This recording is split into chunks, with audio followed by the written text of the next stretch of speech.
Hi, my name is Dieuwertje or DJ Kast, and I am the director of the STEM education programs at USC's Joint Educational Project.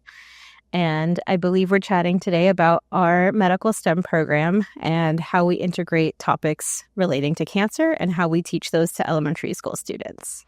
So the medical STEM program was created in 2018, and it's a passion project actually of my dad and I. And we work together and we have a staff of undergraduate students that are all majoring in different fields adjacent to medicine. We teach them how to teach science and translate a lot of these really abstract and sometimes scary concepts to students. And we put them in about 19 classrooms a week for 20 weeks during the academic year. We cover a lot of different content. We find different ways to make topics relating to cancer a little less scary. For example, some of the lessons we've taught, this is our little penguin stuffed animal, but with a trach tube. So understanding that, there are for our pulmonology unit, there are different ways that people breathe. And so we 3D printed a whole bunch of trachs for different stuffed animals for the students to be able to learn about some of those ideas. We had an audiology unit a few years ago, so we 3D printed ears and also had students kind of learn about ear anatomy, where could different tumors develop, and then they created their own little cochlear implants that they put around the 3D printed ears. For the medical STEM program, originally we wanted to cover topics like oncology, obviously, but also biotechnology, genetics, nutrition in terms of cancer prevention. We've run the gamut of dermatology. So some of our dermatology lessons, we have students create different models that look like this.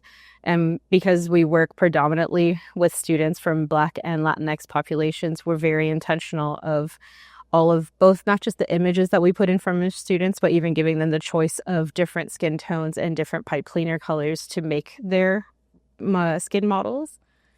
In our oncology unit, we have a fun lesson that has to do with this lovely cell from giant microbes.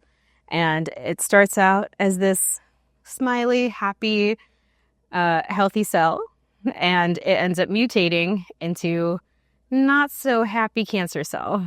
And so kind of talking to students with this as a visual about what's happening to cells in the body. And then we put them into a makeshift human body model, and where they have a little bit of happy, healthy cells in there. They have some of the unhappy tumor cells. We close the human body because, we can't always access it that way. We have grabbers that we put into this human body box and a little webcam. And then the students simulate a remote surgery to remove the cancer cells with these grabbers outside of the box. My dad and I decided to start this project because the Norris Comprehensive Cancer Center was looking for a way to do more outreach into the community, especially with K-12 students and populations.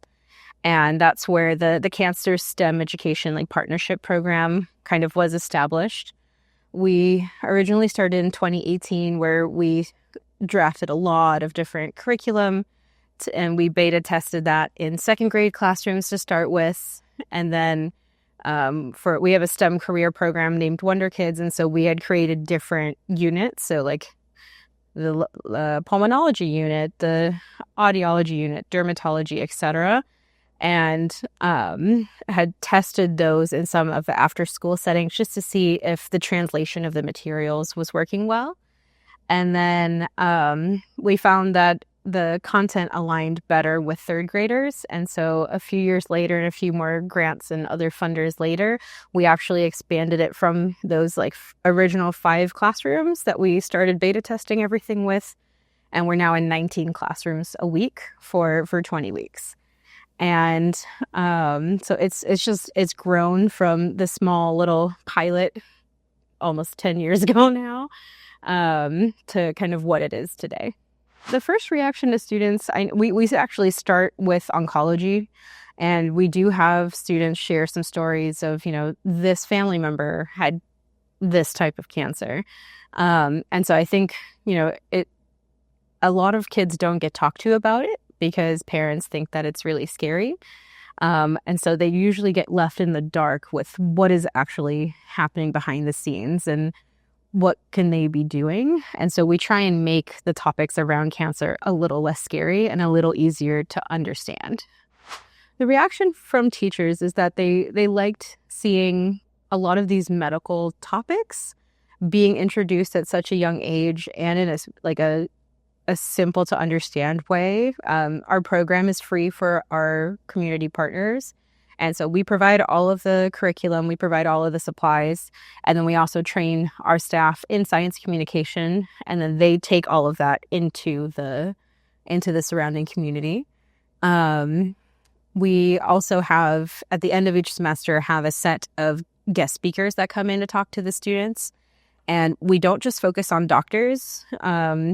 In this particular program, we've brought in researchers, we've brought in patients. We actually had a set where it was a doctor, a nurse, and a patient that had all worked together, and the patient had a type of cancer and was sharing their story, and then the nurse and the doctor was kind of sharing the behind the scenes, what they were doing about its story. And then, PT or like physical therapists, occupational therapists. And so we don't try to limit it to just the lab coat, to understand that the field of oncology and medicine in general can be very diverse in terms of jobs and opportunities for students to kind of know what's out there. You asked earlier about lymphology and radiology. So those are some of the units we're actually creating and beta testing right now. For our lymphology unit, we had a giant cardboard human, and we drew the lymph node system on his whole body. And with that system, we added tubing and syringes, kind of like a hydraulic setup. And then, so all of the big lymph nodes were indicated with the syringes.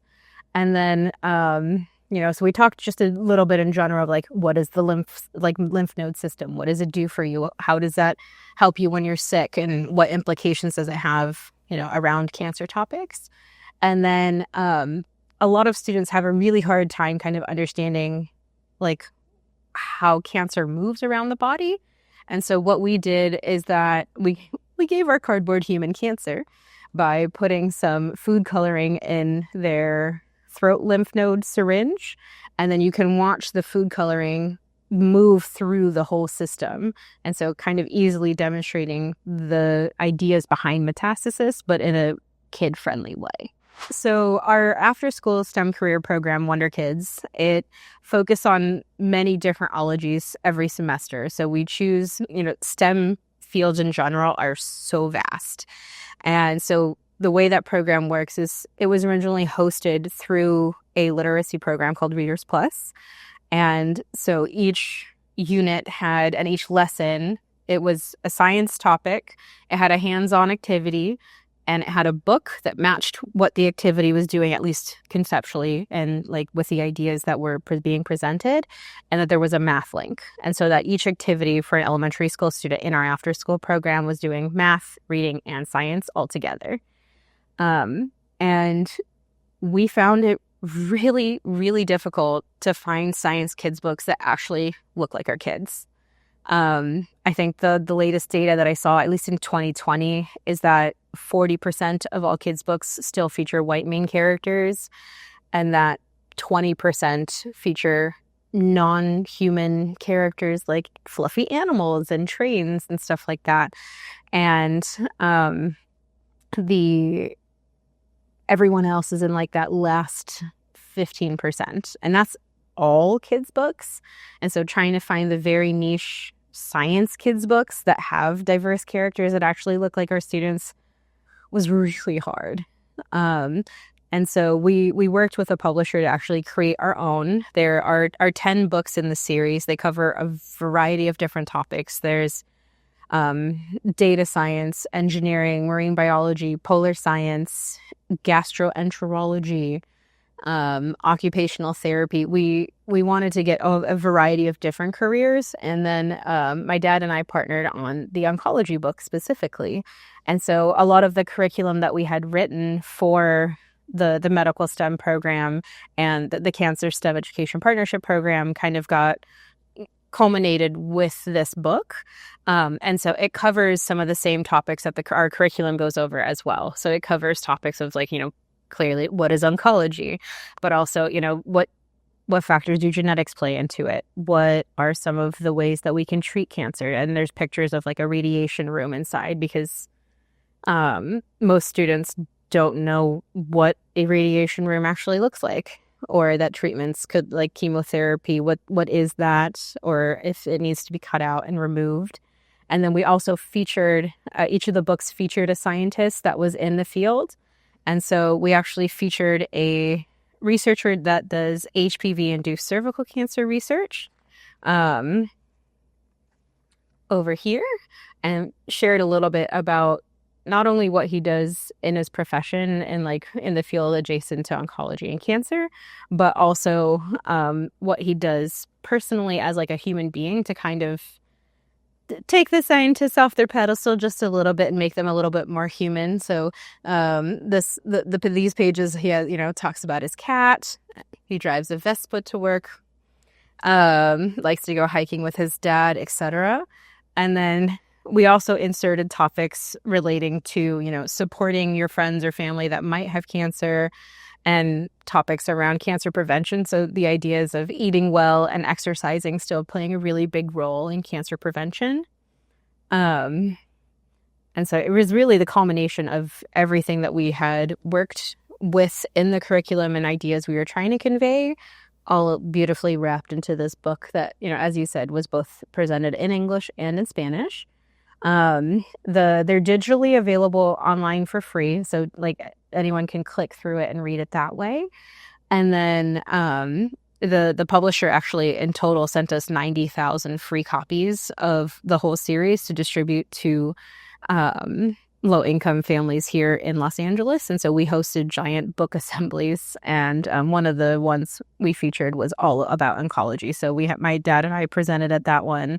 We had the scientist, DJ was like the lead scientist, kind of talking about everything oncology related at that particular book assembly. But yeah, so highly recommend. And if y'all want some copies, I do have some extra ones in the office. That is a great question, Martin. I mean, in general, we would love to see the program expand. We have our staff is so creative. And we have many ideas curriculum-wise already, and different things that we're testing and beta testing. You mentioned radiology earlier. That's what we're working on this semester. So we have an entire radiology unit. There's lessons relating to what an MRI is, what a CT scan is. And then we actually have a squishy human who we give tiny little glitter. Actually, I can show you. This is our squishy human. And so we give our little squishy human some glitter tumors. I know, a little morbid, in some of the gastrointestinal organs here. And then we have a makeshift endoscope, what that relays back to a phone. And so the students actually will put the camera into the squishy human to try and act like a radiologist to find the different tumors inside the body. And so we're beta testing this with our third grade students. Both we did a little bit at the end of last semester and this semester, and we're writing it up for publications for other science educators and teachers. Currently the program's only in third grade. I would love to see it in like all of K-12 in more of our partner schools and beyond. Great question. We would really like to. We bring in some like pediatric oncologists to come and talk to our students on our end. We've had a few semesters where we created this whole series and we gave them to the different departments to kind of have the pediatric oncologists be able to talk about, what might be happening if they end up getting a trach or different things like that. And I would love to make that a a broader partnership with some of the local, like especially pediatric oncologists, but if not, like general pediatricians that focus on childhood cancer. I think it's an easy partnership since we're already doing a lot of this translational work. And I'm working for the radiology curriculum. We're actually working with some like oncologists that like radiologists that focus on oncology specifically, that are giving input on the curriculum to make sure that it's accurate. So it's not just us communicating these aspects on our end. We also wanted expert input to kind of bring all of these together and make sure that, if maybe they want to take some of these ideas and concepts back to the audiences that they serve as well. Right now, we are kind of an island. We're a little siloed in what we're doing, but we do publish a lot of our curriculum and make it freely accessible for other teachers and like science educators. And so we have distributed it to like the National Science Teachers Association. They published an article about like all of the curriculum that was developed for the cancer program. And so I think my direct answer to your question is not yet. I think that would be, if you have any connections that we could make to have that happen, I think that would be a lot of fun. And we made the article open access. And so like anyone that wants to use the curriculum can. I think some of the general take-home messages around, oncology and the ideas of talking about like what cancer is to kids doesn't have to be scary. Like a lot of students, they want to understand. They're very curious about what's going on around them, what's going on in their community, what's going on in their family. And I think this type of information really gives them more confidence and more reassurance about what's actually happening. And I think like focusing on some of the science, they're just armed with more information on also what to do in the future. And ultimately, I really hope it inspires some of them to go into oncology, to go into medicine, and continue to save lives for people like them and for people like their families and their communities. Don't forget to like, comment, share, and subscribe to OncoDaily on YouTube. Hit the bell icon to stay updated.